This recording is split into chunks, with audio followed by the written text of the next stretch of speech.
বুড়িগঙ্গা নদীর তীরে সব মাছ পাশে উঠে গেছে।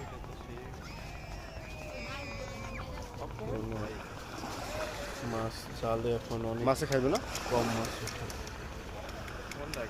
আসলে ওই যে ওইদিকে কালীগঞ্জের দিকে মাছ ধরে নিয়ে মাছ খাইবে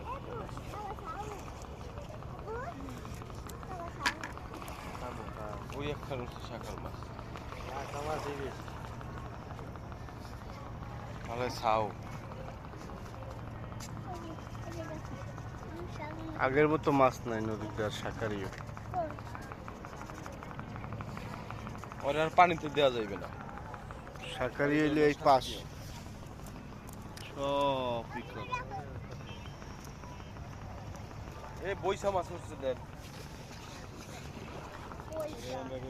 খলসা খোলসা হয় নাই তো এখনো এটা বইছেই